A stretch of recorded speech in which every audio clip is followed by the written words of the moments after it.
Good evening, y'all. Welcome to another episode of Sisters in Crime with SistasinCrimewithShiandToy. My name is Shy, and that's short for Shamia. And I'm Toy, short for Latoya. And welcome back to another episode, y'all. So I hope y'all week has been great. We are very excited. Christmas is coming in a couple days. I hope y'all have finished y'all's Christmas shopping. I know y'all have not because I haven't either. Me either. But that's okay. That is okay. I just got one more. I just got one One more. more. I'm I gonna have do I have three more, but it's gonna be easy stuff. I kind of got the difficult people out the way, it. but Right. it's the easier people. I do have three left, but yeah, Yeah. I hope y'all have been having a good week. I have, like I said, just excited about Christmas, getting a little vacation, a couple days off from work just to relax. This is my first Christmas in my brand new house, so we're excited about that. So yes, so y'all, today we're getting into the case of Mr. Jack Wilson. Now, Mr. Wilson was a prominent eye doctor in his town, and we're gonna get into the background. This is a very interesting case, and I think y'all are going to enjoy this one. A lot of greed, lust, Honey, sex. it took so many. It's It just took so so many things. turns. I thought I was on a racetrack. Right. So I was like, I never expect this. And then y'all, when we talk about the case, it's like some things are still not they link up in my head, and I hope they link up, but it's a lot of things that aren't said that. But anyway, we're going to get into it, y'all. Like we say every week, please don't forget to like, share, and subscribe to our YouTube channel. Well, our podcast, which we upload on the YouTube and Spotify. Sisters in Crime with SistasinCrimewithShiandToy on Spotify, YouTube. We also have an Instagram page and a TikTok page, which we upload different clips of our content, y'all. Period. So first, we're just going to get into the background of Mr. Jack Wilson. So Mr. Wilson, Dr. Wilson, was born on May 5th, 1937. It said he was born in Chicago, Illinois, in a very loving home, well-rounded, very taken care of, very supportive. From early age, they said he was a very bright student, like did very well academically, had a good relationship with people. He was very generous, and he carried those qualities on throughout his life. When developing his own practice, he was an eye doctor. It was said that, Jack would, if there were people in the community who couldn't afford eye care, he would do it for free. And he just had that. And that's amazing. You cannot find many doctors. I don't know any I've who never just, had one. yeah. No, I I've been haven't going to either. my same doctor, Dr. Bishop, Yeah, since I was in high school. right. At most, they waive a copay. Right. So, that just speaks volumes to him as a person outside of being a doctor, just him as a person. But yeah, excuse me. So, he excelled academically. He was very respected from the time he was like a young, even up to his adulthood. He was very respected. Everybody in the community talked about how impactful, he was. He was very positive, had a very positive impact on the community, and in every life he crossed, just very positive. So Dr. Jack met Betty Wilson in the 70s when they were working at Humana Hospital. Dr.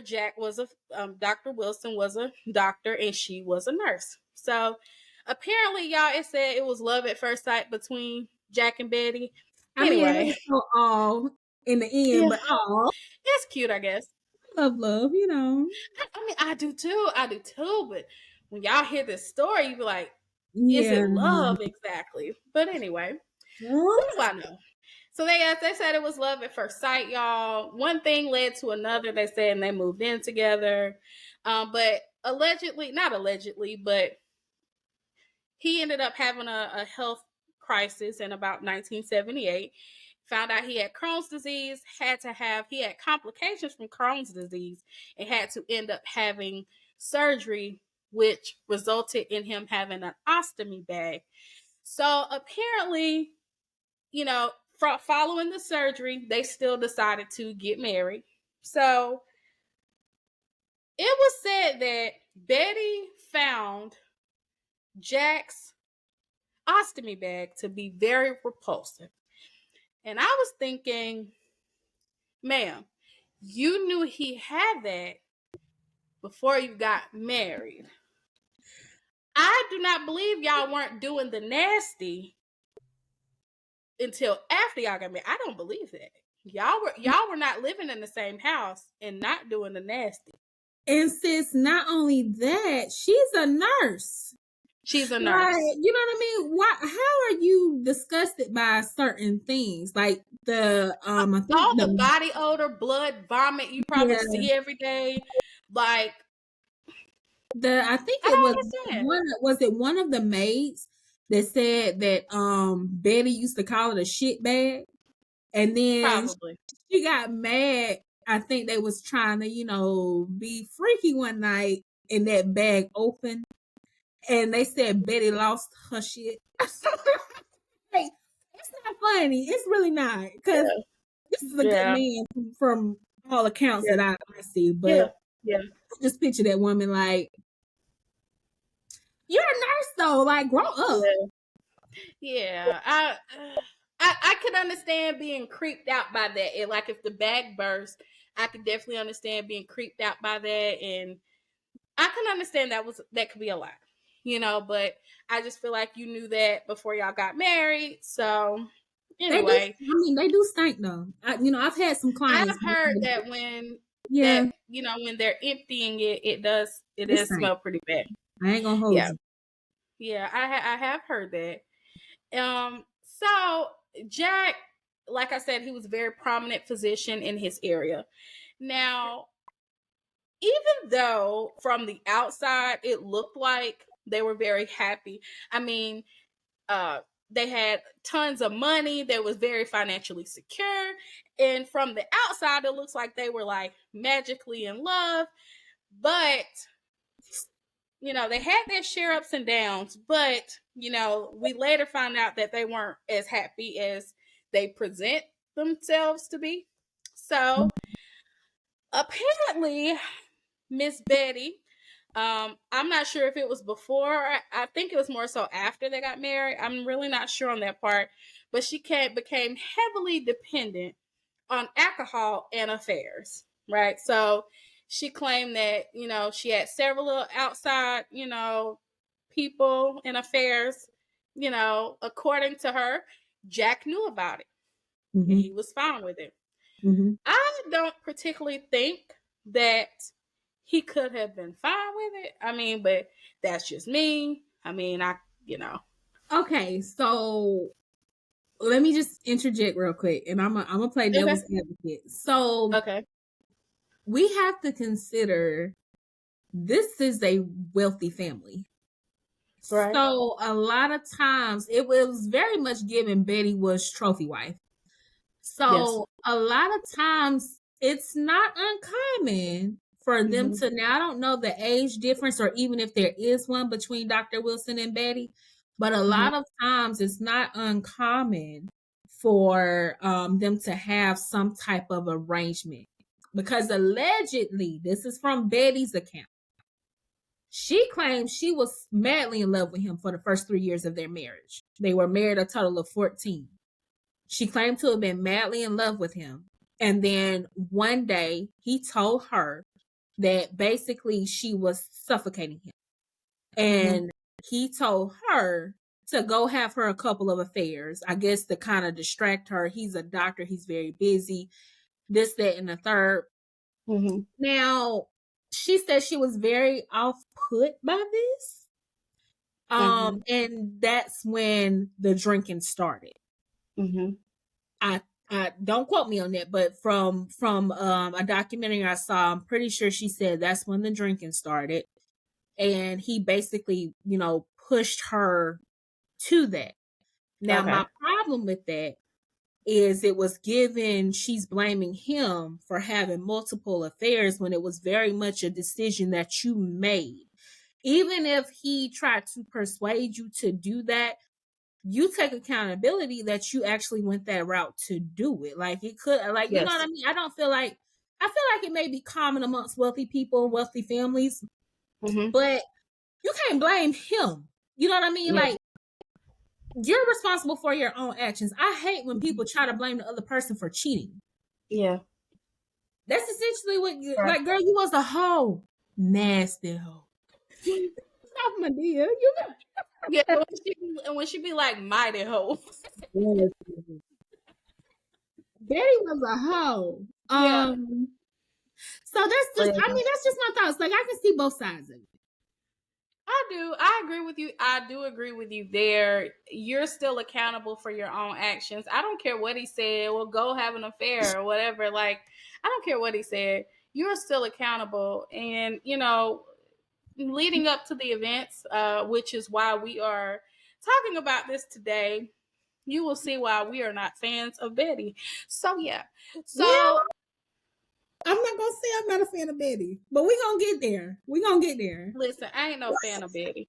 I'm not gonna say I'm not a fan of Betty. We gonna get there. It's multiple reasons why. Okay. But we gonna get there.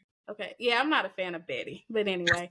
So yes. So at this time in 92, Betty and Jack were actually planning a vacation to Santa Fe, New Mexico for Memorial Day weekend. But unfortunately, I'm going to let my sister take over because apparently, even though they planned this trip, unfortunately, they never made it to this trip. And you're getting ready to see why. So they were planning this trip. Dr. Wilson had this plan to try to rekindle their relationship because, as my sister said, things were not as they appeared. Dr. Wilson and Betty lived separate lives. They lived in separate bedrooms. Like, they were not a union. So yes. May the 22nd, 1992, we mentioned Betty had a drinking problem. So at this point, she is an Alcoholics Anonymous. She had been sober for 5 years at this point. So she basically came home.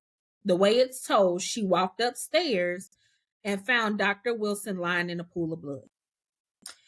Now, at that time, she immediately ran out of the house to the neighbor's home and called 911.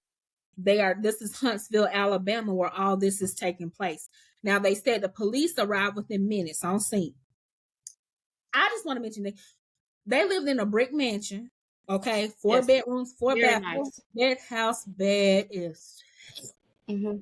Now, the decor was giving like old lady floral pattern couch. Let me tell you, I would have flipped that thing. But you have to consider it was 92. That was appropriate for 1992. It was. It's not now. Okay. But I just love, and that's my dream, is to have a house with a second floor that has the porch thing. I forgot what it's called. Yeah, I got you. House had the porch thing on the second floor. I could just see myself waking up in the morning and stepping outside with a robe, with a robe and a cup of coffee, just sitting there watching the neighborhood. Old lady things. But so yeah, they lived in a brick mansion. So when police investigators entered the home, Dr. Wilson appeared to have been beaten and stabbed. They determined that the murder weapon was a 34-inch long metal baseball bat that was lying next to his person. So the bat was on the floor next to him. And I looked at the bat. It had some blood on it, but not a whole lot, Not compared to with when my sister gets into everything. That bat didn't have as near as much blood as it should have for someone to have as many injuries as that man had. And keep in mind, we're just getting into the point of like when the body was found, like there's an autopsy done, of course. And when y'all hear the type of like lacerations and the blunt force trauma, that bat, but anyway. Mind blown. My mind was blown. Yeah. Yes. So, he and also as I stated, it appeared that he had been stabbed, but they could not locate the weapon that was used to stab him. So, they looking around the house a little more. They find that the telephone line had been cut, and then they found a gray ski mask on top of the bed in the bedroom. A pistol box was found open, and it had ammunition in the pistol box, but there was no sign of the gun. And my thought is like, he wasn't shot, so what's up with the gun? Where's the gun? Right. So there was nothing, at first, the first thought you would think is like attempted, burglary or something like that. There was no indication that it was a burglary. His wallet was right beside him. Now, he was missing some cash, but all his credit cards were there. All the valuables in the home were there. Nothing was taken outside of that gun, and possibly like a knife, because he did have stab wounds, but there was no valuables or anything taken. Now, as my sister mentioned previously, Jack was very loved, very, he was well known in the community. Everybody loved him. He was a funny guy. Like, they even showed, like, I was even able to find a couple lines from his will.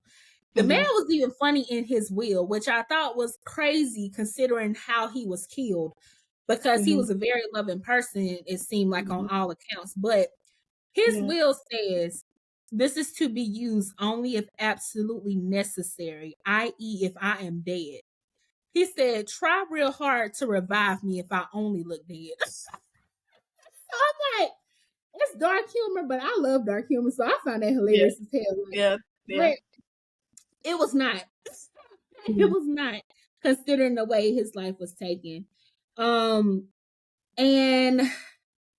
Betty was basically saying, we happy, it was nothing going on. I love my husband, he's perfect. He really he was an amazing man, provided for our family, because they both had been married previously and had 3 children each from the previous marriages. So that's a total of 6 kids. They never had any together, but they had 6 total. So basically, the day before this crime occurred, homicide detectives had actually received a tip, and it was over in Vincent, Alabama. I think they said Vincent is like 100 miles from Huntsville. And the lady, basically an informant, called in and said she overheard a conversation that a man from that area had been hired to kill a doctor. There was not a name or anything mentioned, but I'm like, what? First of all, why are you talking in public about that? Yeah, that when I heard about that, I said, well, that's very suspicious, because why are you having a conversation about that just out and about like that? That's really strange.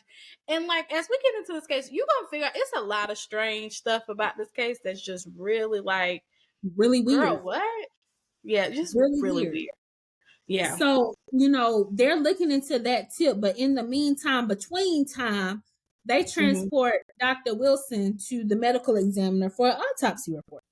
So I'm going to get into these injuries my sister alluded to a minute ago. He suffered, they saw several series of lacerations, a fractured skull, and he had lacerations on his head. He suffered a fractured hyoid bone, which is in your neck, a fractured right shoulder with a visible puncture wound. Both arms were fractured, but they were fractured in a way that indicated they were defensive type wounds, like he was trying to fight back. And he also had 2 stab wounds in his abdomen. So, as we said, they walk in the house, see a bat laying next to him with a little bit of blood, and say that's the murder weapon. But all these injuries that he has, there's no way. Because what they noticed on the autopsy was, and we're gonna get into it. So with these things not making sense, they actually had to end up doing 2 autopsies, right? But the way the trauma, like the injuries were, like the way they looked on his skull, it, instead of looking like a bat had hit his skull or his head, it honestly looked like it was like a drag mark. The injuries were like, it was more like a drag mark, so as like something linear had hit his head, but it looked like it was like a drag mark. It was like poking, like they were puncture wounds. Like a bat don't do that. Yeah. A bat would have like been like, I feel like like probably like deeper and more like impactful, but like it's kind of hard to describe. But yeah, it would have been more of crushing as opposed to puncturing. Yeah. That like, you know, each weapon leaves a certain type of mark on the body, and that's not indicative of someone who's been beaten by a bat.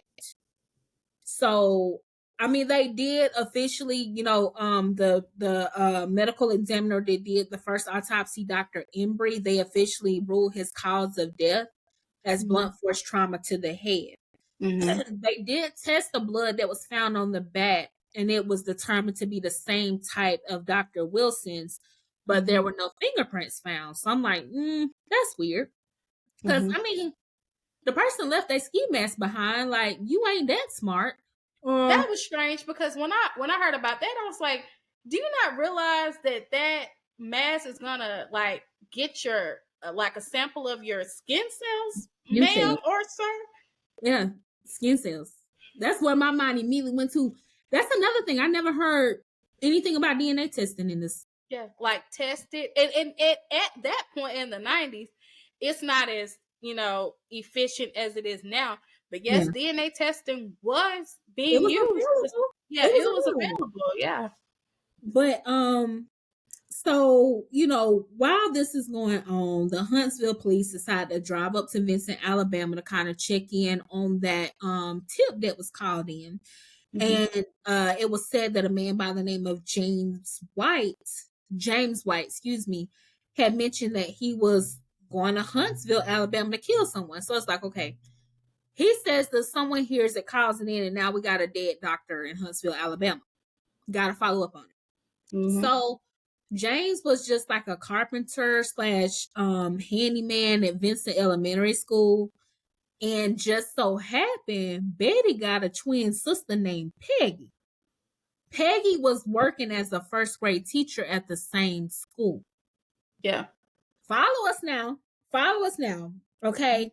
Now I have a brief interjection. What I will say, they were very beautiful. That when they were younger, they were really cute. I was like, oh my God, they had like deep dimples and like very cute hair, like very like sassy, classy, like dressed to the nines. I was like, okay, girl. Like it was, and not only that, I don't know about Peggy, but Betty was very much a kept woman. Like the way they looked was given very much Audrey Hepburn or something like that. But like I'm gonna make sure this hair, these nails, like these outfits, like yes, Betty was kept. That's why I said it's giving trophy wife for me, because she quit a job. Dr. Wilson was taking care of her. They said that man would do anything for her. She had a burgundy Mercedes Benz, but they also owned like a black BMW. Like she was climbing the social ladder. Like she had it going on. Like they both was beautiful. They both was bad. They definitely were. Yeah. And I just want to also say they're fraternal twins, not identical. They're fraternal. Yeah. But they do look very much alike. Yes. So they found out, looking into White's background, this man is like the worst of the worst. He had a criminal history about as probably longer than my arm. The man had drug and alcohol abuse. He had a dishonorable discharge from the military, which I later found out was because he had shot like one of his fellow people. He had like 2 counts of sodomy. He had molested his daughter, his own child. The sodomy was when he was in prison, like he sodomized. The other sodomy charge was him sodomizing someone else in prison. Like the man just really horrible. He looked homeless, like teeth missing. But allegedly he was very good with carpentry and handyman type things. So it was not uncommon for some of the teachers at the elementary school to also hire him, like, privately to do some work in their houses. Peggy had hired him to do some work in her house. And I think her mother-in-law also had him do some work for her. So the interesting thing, though, is allegedly Betty was going to get him to do some work for her in their house. But she did not have a direct relationship with him. She was communicating through her sister, Peggy. But she did say that, they didn't have a relationship. She only knew him through Peggy. And she was thinking about getting 2 screen doors, and she wanted an island in her kitchen. This was the work that James White was supposed to be, in the process of doing. But she said that when they were supposed to meet for him to do it, he did not show. Something fishy with that. Okay? Definitely. That's why I said this case got more turns than you would expect. So y'all stay tuned.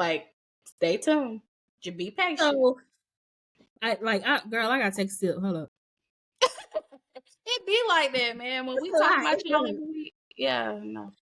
Police interviewed James for 10 hours, and he admitted to being inside the Wilsons' home the night of the murder. He said he had been on drugs and he was drinking. This is key. This is a big part of why this evidence ain't evidencing. He said that he does not remember a baseball bat, but the police, he said they, meaning the police, told him that he had one. And I was like, how the police gonna tell you what you had and they wasn't there? Yeah. Now, the way James recounts it is that allegedly Peggy and Betty hired him as a hitman because Betty was unhappy in her marriage, wanted to get rid of Dr. Wilson, and hired him for $5,000. Yeah. So he supposedly hid out in the house, but then he had the gun. So that's where the gun went to. He allegedly, he claims Betty and Peggy went and purchased the gun. The gun was registered to Betty and gave him the gun to kill Dr. Wilson. Well, he says that while he was in the house, he said he had a change of heart. So he was trying to make his exit. As he was making his exit, he ran into Dr. Wilson. They tussled. He said Dr. Wilson kind of had him in a armhole. And to get away from him, he said he reached around and grabbed something and kind of was hitting at him. He did not know what it was. He didn't say what it was. The police told him he grabbed a baseball bat. Yeah, because where they do that at? How you gonna tell somebody what they kill somebody with?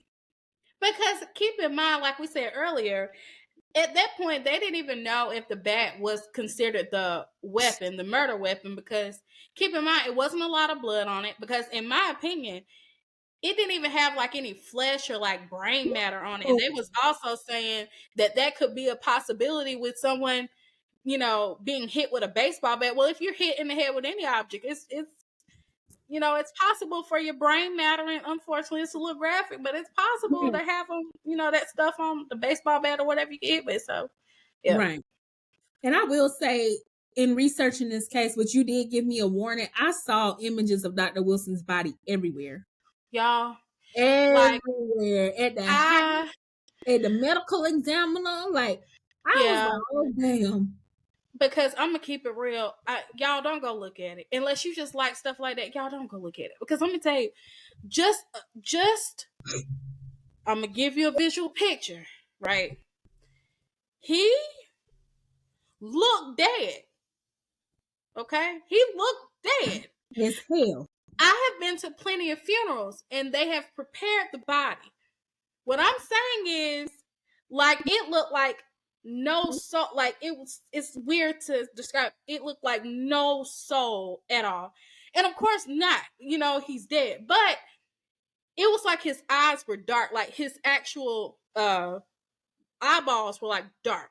He looked like his light was out.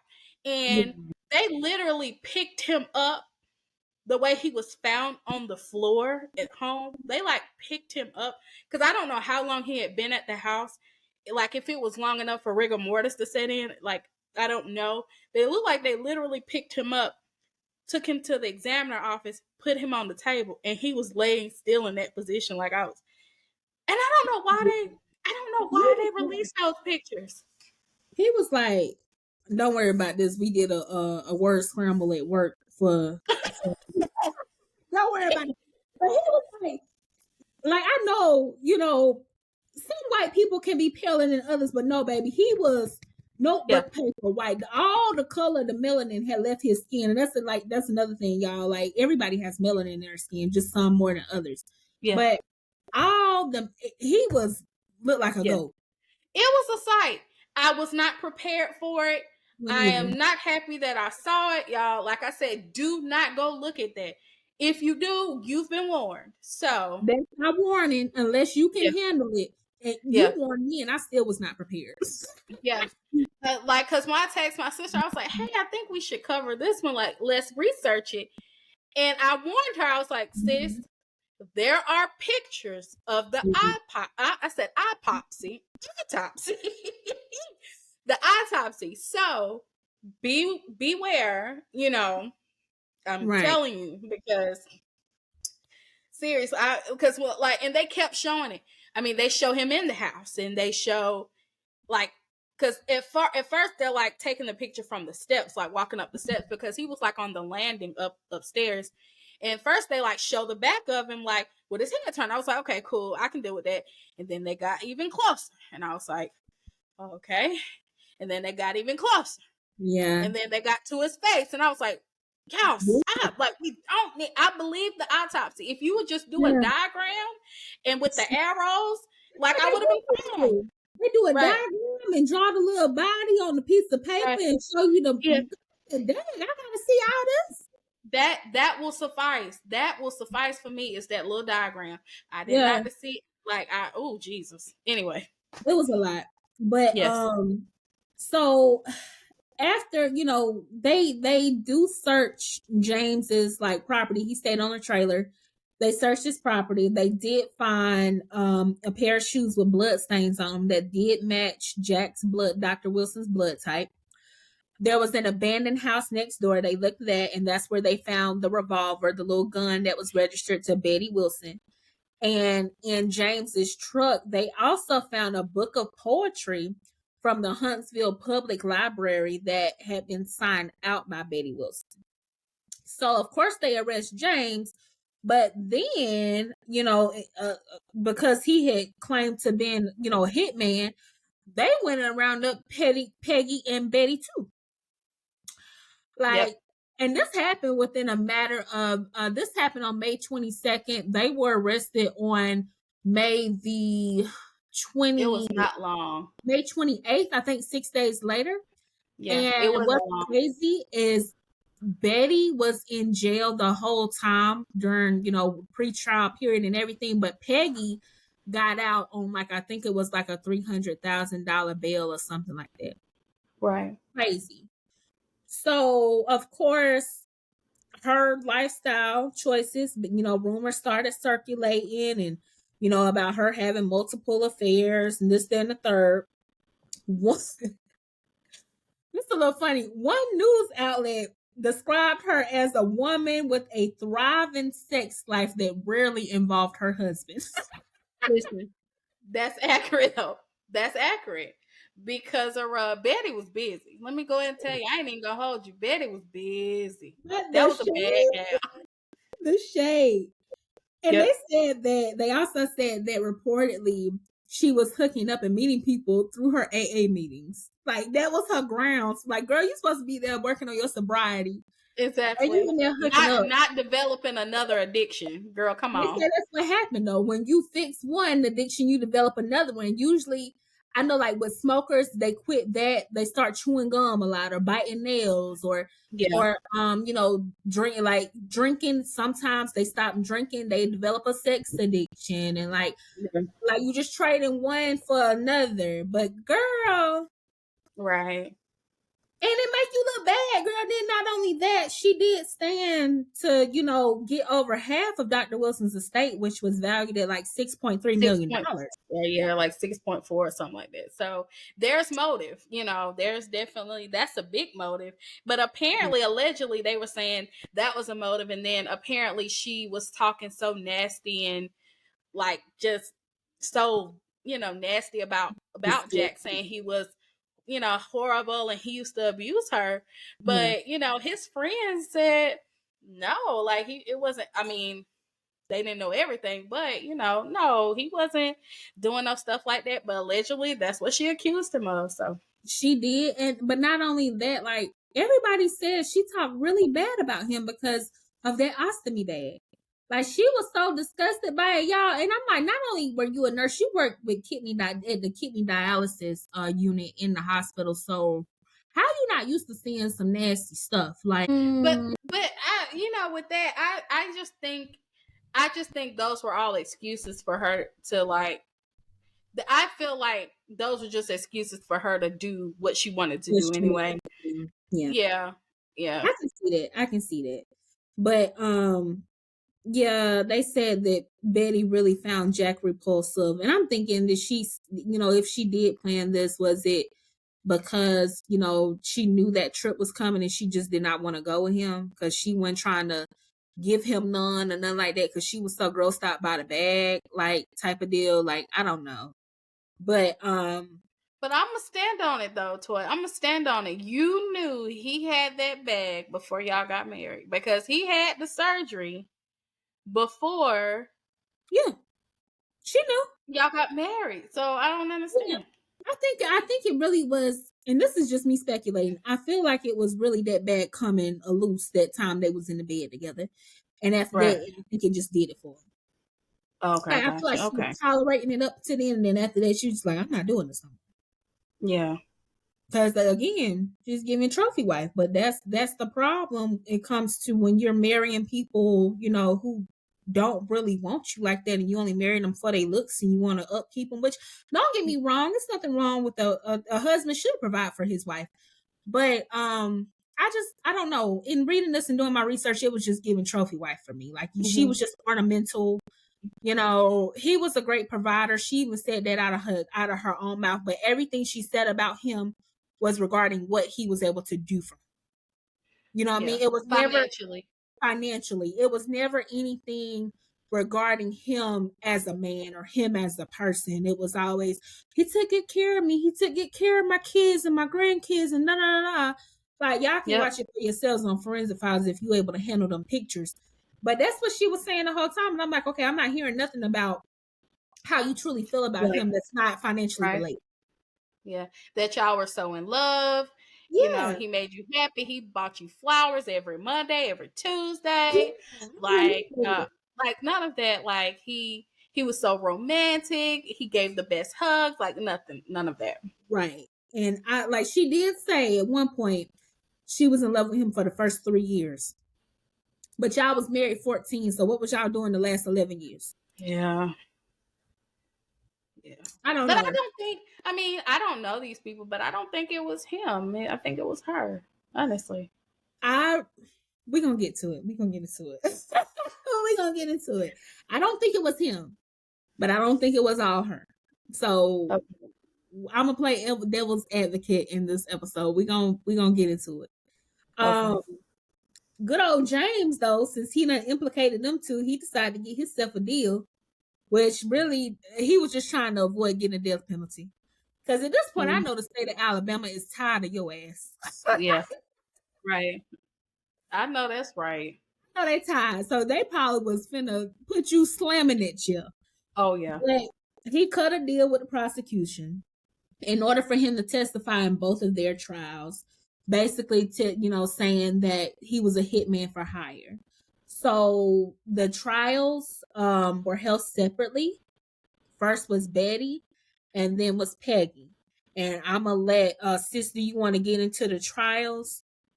Yes, I do want to get into the trial because y'all, okay, so of course we talked about Betty and Peggy being arrested because old boy then came through and was like, look, they hired me, to kill this man. I had second thoughts or whatever, right?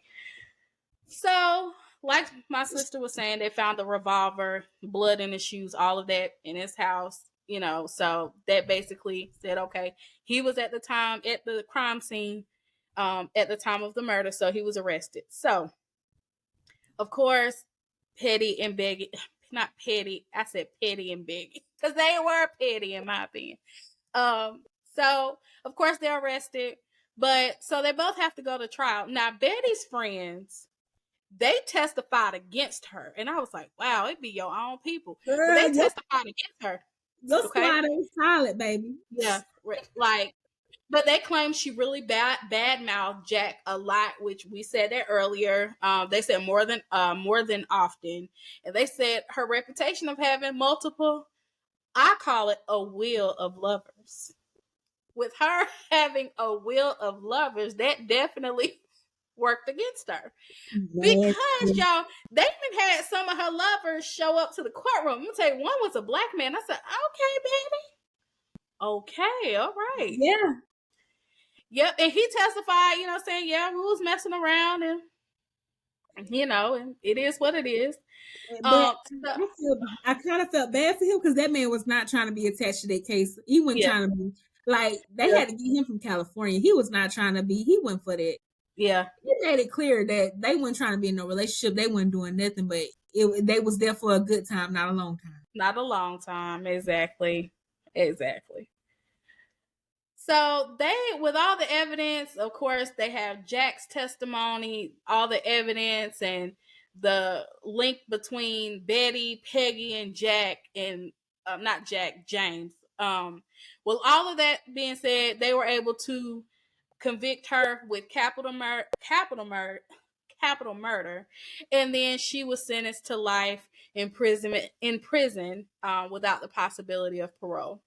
So as far as Peggy, she had to go to trial too, and it began 8 months after her sister. So even though prosecution claimed she was an equal contributor to Jack's murder by allegedly hiring James, the jury kind of saw her in a different light, compared to her sister, because she's a first grade teacher, she has a good reputation. Her church members, came to bat for her. Unlike Betty's folk, Peggy, look, her folk stood 10 toes down for her.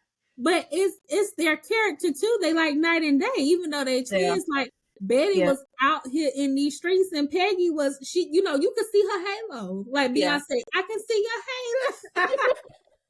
See Peggy halo, like. Yeah. The woman was the lead singer in the church choir. She was. And her church members, she said, they prayed for her, they kept her uplifted, and they testified, said she was a good woman. She had nothing to do with this. I believe she would. Yeah, she looked very nice and stuff. So with all of that, they determined that, she didn't do it.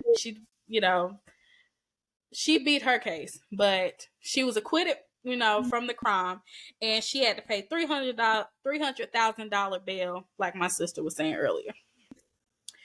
So James, like my sister was saying, he took a plea deal to avoid the death sentence.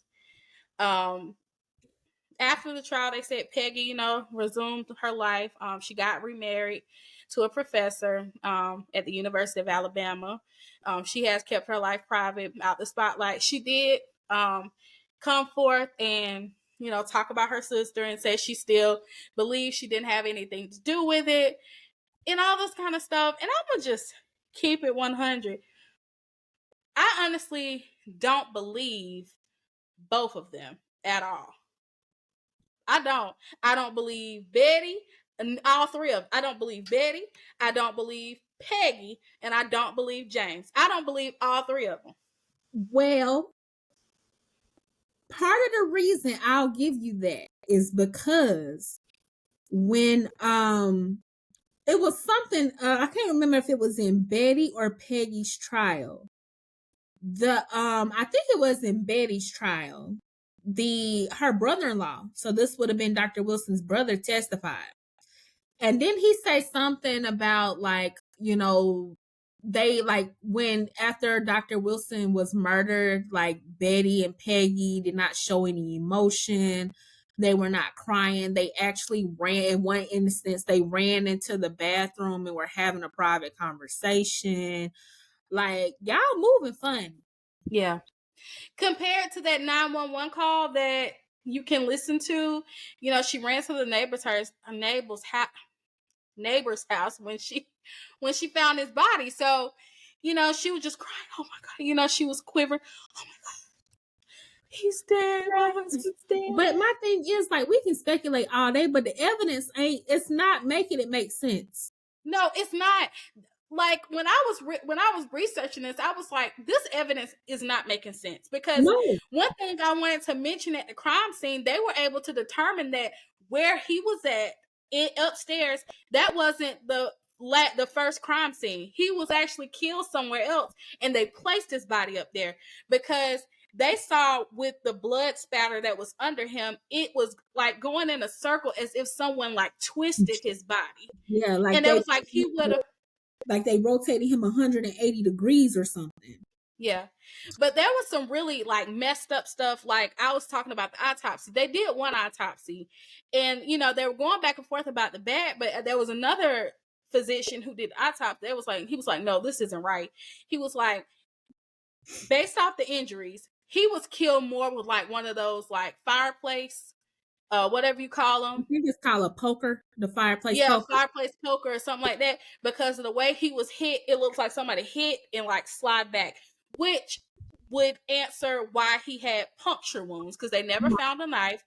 Which also, because those fireplace poker things, they have like puncture, like pricks on them or whatever, so, and sharp ends. So they were saying like, this was not a bat, because his skull is just looks like somebody had just hit him and just hit him. So there were some discrepancies, so they had to get that cleared up or whatever. But that first daughter, they made him look like a plum fool, because they was like, how could you even this, like, because they didn't even find any blood matter on the bat. So like none of it made sense. Not only that, the first one's Dr. Embry. He didn't even go to the crime scene. He did not even go to the home where Dr. Wilson was found. Yeah. Which is insane, because it's like you have to look at all of the evidence. And if he were truly, like my sister was saying about the blood splatter, if he were truly beaten to death with a bat, there would be blood going all up the walls and on the ceiling. There was none of that. There was none. There was no blood spatter at all. None of that. It was blood under him, but it literally looked like somebody had turned his body around, like in a circle. And like it was just like this round circle under him, and the crime scene just didn't make sense. But had he have went like he was supposed to, he would have saw all of this. So, like I said, though, I stand on it. I feel like all three of them were in cahoots together, because there's a direct link. Yeah, he was coming over there to do some work, all right. But okay. So originally, when I was looking at this on Forensic Files, my mind immediately went to, well, he has a history of drug and alcohol abuse. Mm-hmm. Betty meets her suitors, or her little playthings. Her wheel of lovers. Her wheel of lovers. She meets them at Alcoholics Anonymous meetings. Mm-hmm. Maybe that's how they encountered each other, until they said that no, Peggy knew him from the school she worked at. But even with all that, if you look at these women, and that's not to, I hope what I say and I'm about to say translates the right way, because I'm not trying to talk about anyone's socioeconomic status. But if you look at these women, it doesn't look like he's the type that they would socialize with. Right. So I mean, and I get that, because you really want like a real, grungy type if you're gonna hire somebody as a hitman. But I do not believe for 1 second that he was having an affair with Peggy. That's what he claimed. I don't believe that for a second. Well, no. I get what you're saying. I'm just really teasing about that part. But it just doesn't make sense to me. It makes sense because he was working at the school, because not only was he working at the school, allegedly his kids were going there too. Right. So, that was also a connection. But I'm just saying, I get what you're saying, but you never know. I've heard of some women, man, okay, all right. Just last week, we was covering Jonathan Nice, and oh girl, she was with the gardener. So don't act like, all right, and that was a kept woman too. But that gardener was actually handsome. This man is not. This man, but okay. So I guess where I struggle with, I'm not saying that they did not do it. What I am saying is there is not enough evidence for this woman to be behind bars for the rest of her life. I agree with that. I do agree with that. The evidence does not make sense, and I don't understand how you use the exact same evidence in her sister's case and she walks free, but she is still behind bars. And why was she not acquitted?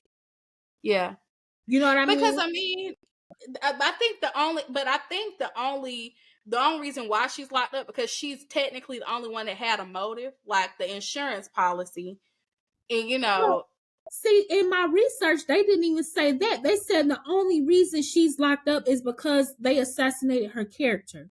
Now, just to backtrack a little bit, mind you, we're in Alabama. Alabama is still very much a racist state, even in 2023. They are. So they allegedly, by putting her ex-lover, Mr. Errol Fitzpatrick, I think that's his name, by putting him on the stand to testify against Betty, that was the only one well, I'm not saying that was the only one, because they did talk to somebody else that was the only black man that she had an affair with. They put him on the stand because essentially they were saying they were trying to play the race card. But because of the simple fact that jurors and other people in the courtroom are going to look at him and say, no, she wasn't cheating with an N word with the hard ER. Yeah. You know what I mean? Like, it's one thing for you to cheat and have an affair, but for you to cheat with a black man and you're a wealthy white woman. Yeah. That's what they were saying. They probably looked at her like scum after that. I do understand that. Not only that, Mr. Fitzpatrick testified that not only did they have sex in his apartment, they had sex at a hotel, and they had sex in Dr. Wilson's house.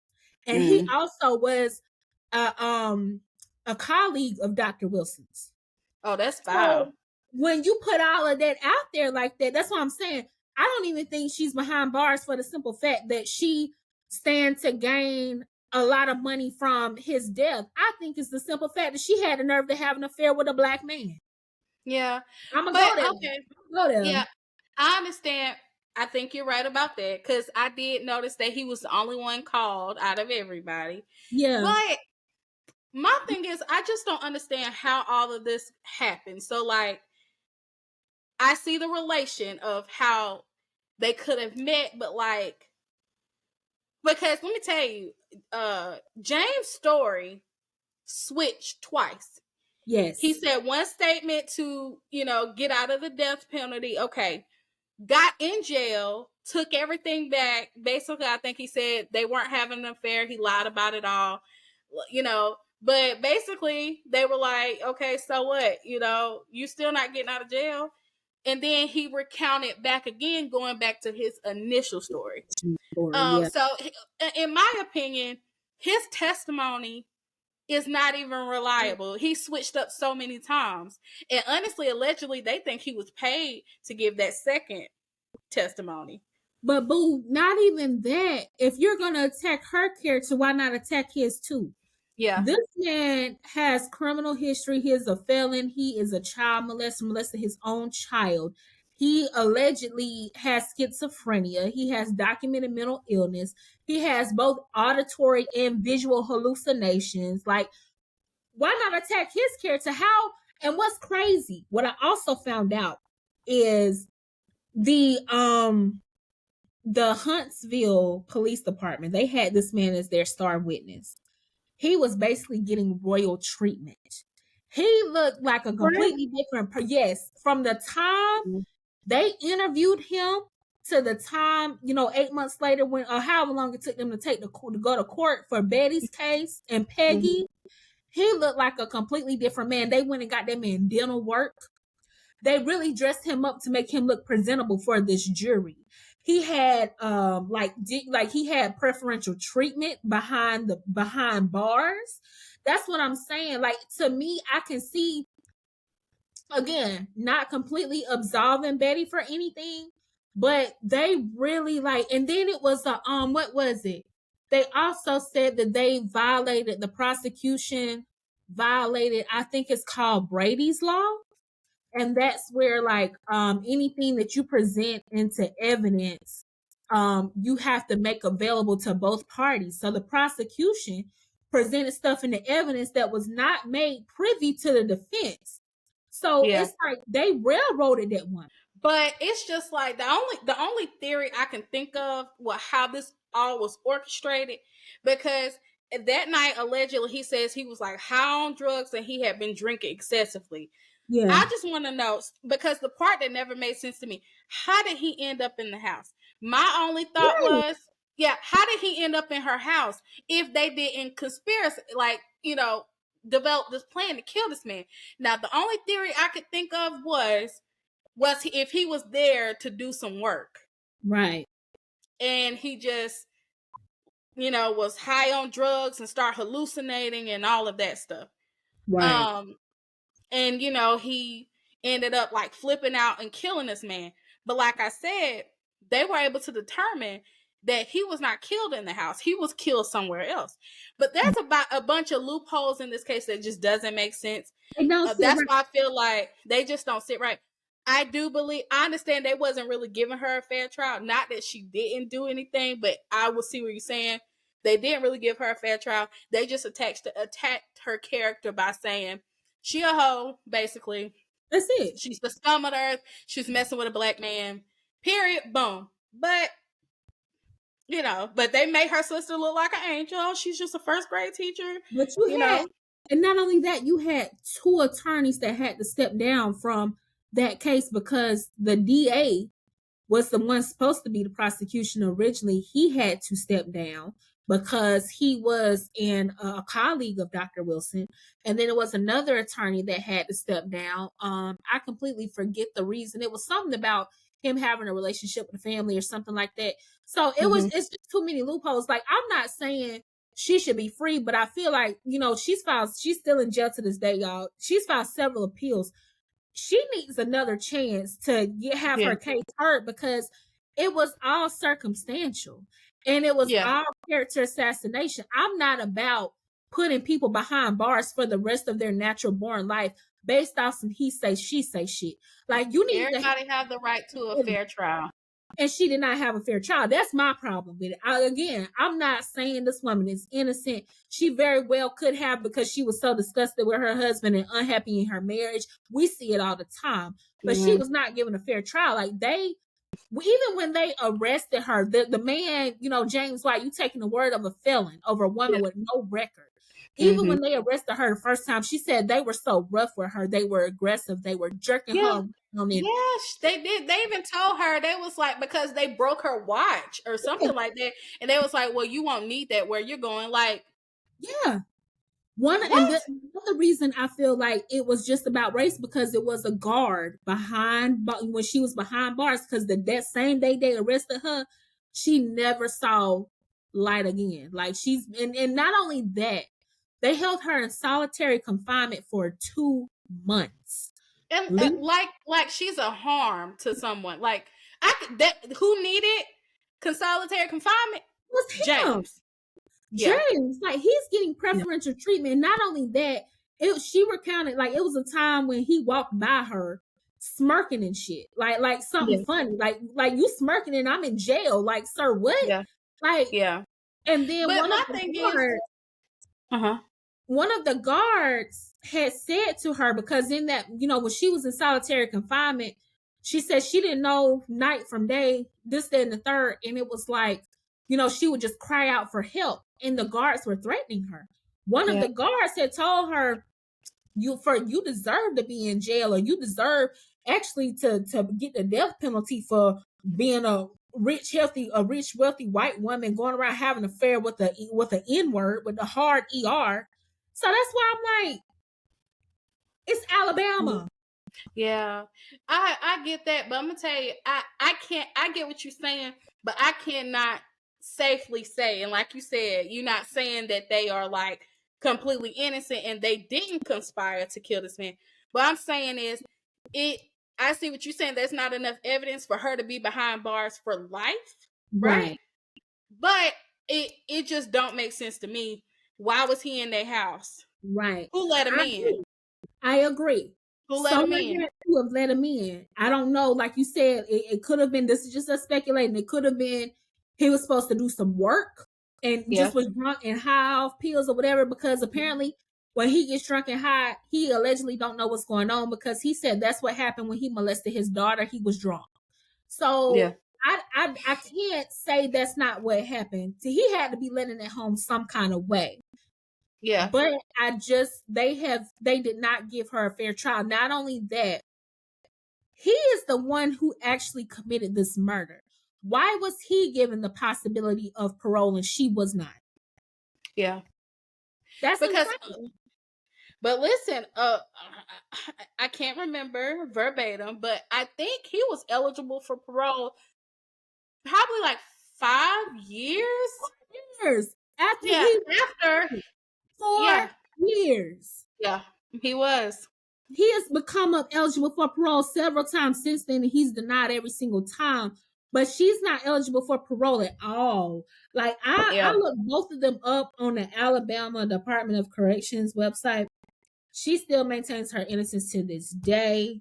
Now and this is another reason why I'm telling you this preferential treatment, and I don't understand. Like, unless I don't know if James White was just like a federal informant or whatever, but they really kind of rolled out the red carpet for him in a sense. Like, even though he's behind bars, all the treatment he's getting, like, he is located to this day. The first time he came up for parole was, I think, 2004. Like I said, every single time his parole is denied. Now, he has served 31 years, 6 months, and 22 days as of today. He is 72, but he is at the Red Eagle Work Center. I'm going to tell you how this is described, and then I'm going to tell you where Betty is. And you're going to see, like, it's not okay. This man is at a minimum custody facility. This facility it says their mission, this is straight from Red Eagle Work Center website. Their mission is to provide suitable surroundings, work programs, and staff to assist male inmates to reintegrate into society. The staff strives to be one of the best qualified of any institution in the state. A part-time chaplain supervises religious programs with volunteer groups providing support services. Red Eagle inmates are assigned to jobs at state, city, county, and federal agencies in Montgomery, Alabama.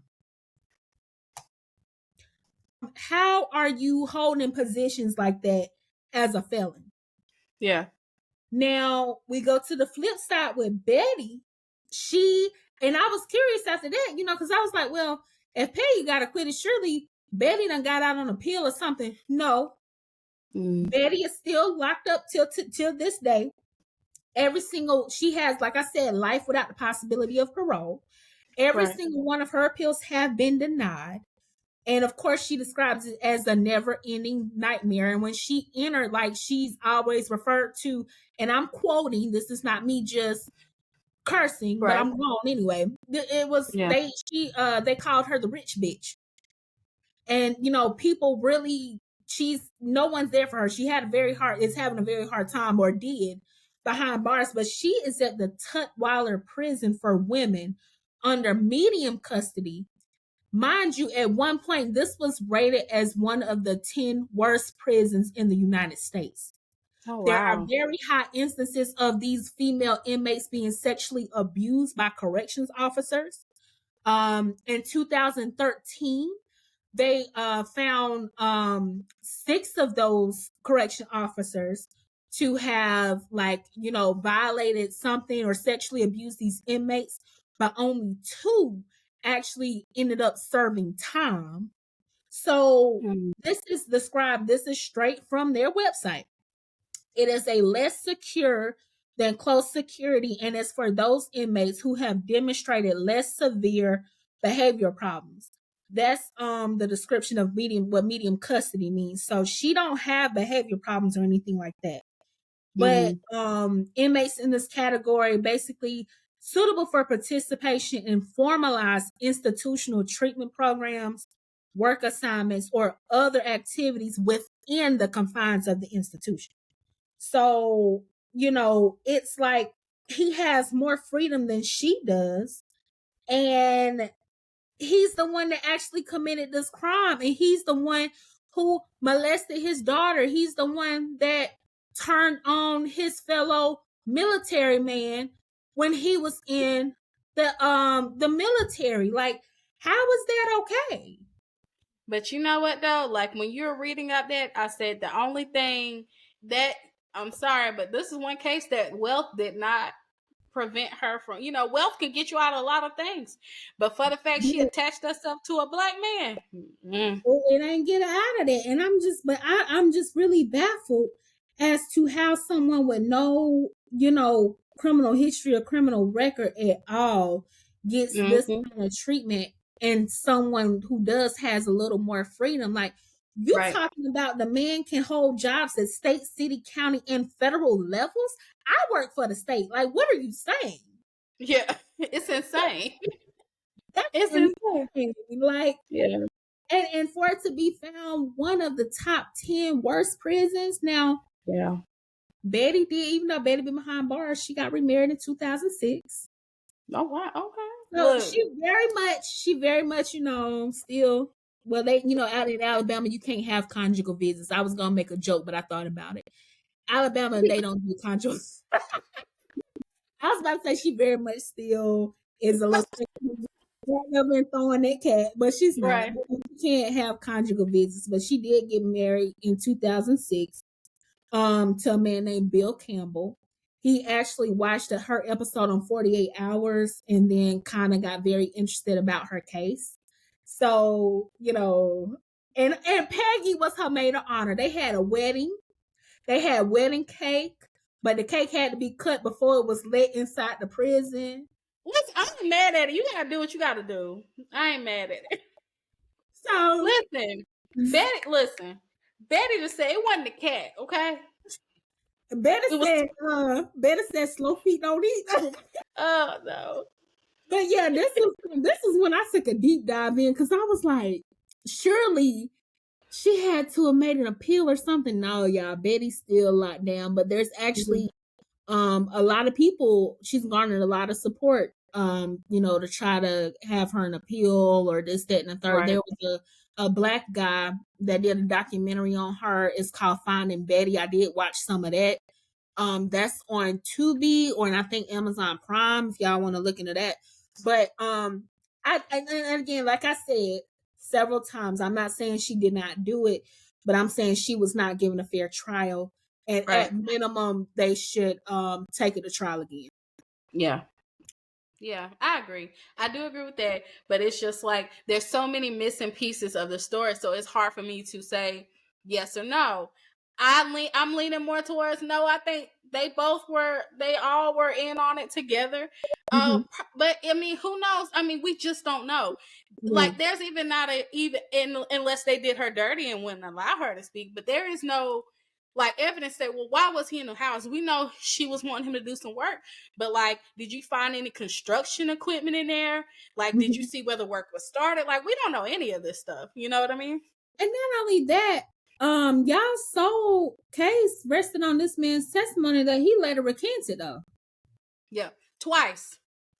Keep in mind, he gave one, took it back, then went back to the first one. So he can't be trusted anyway.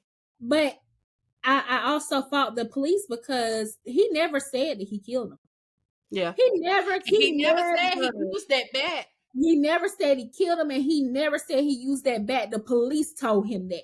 Oh, another part I'm going to mention before we go. Also, you know how they interviewed him for 10 hours? There were several parts of his testimony that they did not record. Several parts of his testimony that they didn't record. And after they interviewed him for so long, I'm thinking, the man ain't that smart. He's schizophrenic. Not to say schizophrenic people are not smart, but this is by the research I found on him. Like, he probably was just tired. 10 hours? And then on top of that, like, you're telling them what happened, and then they gonna turn around and tell you, so you grab the bat. Yeah. He never said he killed that man. He never said he grabbed the bat. It's too many loopholes for this woman to be behind bars serving life. Yeah. Because when they determined that the bat wasn't even the murder weapon, that should have, like, made them redo. Okay, we having to do a second autopsy. We're going to have to redo this whole case all over again because... They should have went back to Betty's case and enter that new evidence, because like it's just not sitting right in my spirit. Like the only thing Betty guilty of is being a bad wife and a hoe. Yeah. But does that make you a criminal? No. Being a hoe don't make you a criminal. Being a white woman sleeping with a black man does not make you a criminal. Yeah. Like, but listen, but that just proves the court of public opinion can be so powerful, more powerful than what these defense and what that, like, it can be. Like, that's why I'm not with juries. Yeah. I'm not with I'm really not with juries or judges or anybody determining someone's fate, because it's purely based on your opinion. Ain't no scientific evidence in that. Right. You know what I mean? Like, I can understand if the evidence was there and it was clear as day. Okay, then you can make an informed decision, because that's how, science is based on guesses. We form hypotheses, we gather evidence to try to prove, to try to see if the hypothesis is right or wrong. Right. There was none of that. All y'all knew is that she was slanging cat all through Huntsville, Alabama, and then boom, all of a sudden she's guilty of killing her husband. Yeah. But I do believe there's something there. There's something there, because if Vincent is 100 miles away from Huntsville, how would he know about her or her home? There's something there, but y'all have not gotten enough evidence to show what it is.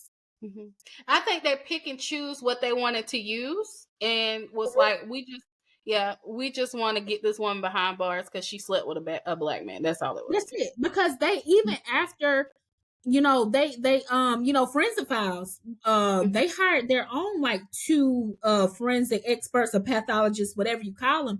And they was like, the original medical examiner that did the first autopsy, they said he actually did do a pretty thorough autopsy, but it just wasn't enough because he didn't go to the home. Yeah. So it's like, y'all really dropped the ball. Like, and a lot of times they just be really wanting to put things to bed and hurry up and solve a case. That they don't do their due diligence. They never even reached out to a forensic expert. You know what I mean? Like, it's insane. Like, y'all found out she slept with that black man and y'all got pissed off, and that's what it was. Yeah. But I think, like I said, I think there's something there. I think some evidence, something that's, because you can honestly tell there's something that they are skimming over that they are not saying. Like, it's just so apparent. Like, it's just something not being told. And I'm just like, at this point, why? Because let me tell you, another aspect I want to touch on, and we're going to go. But for the fact that this man killed a doctor. Yeah. A doctor. Not to say that a doctor's life is more valuable than anybody else's. This is a doctor, though.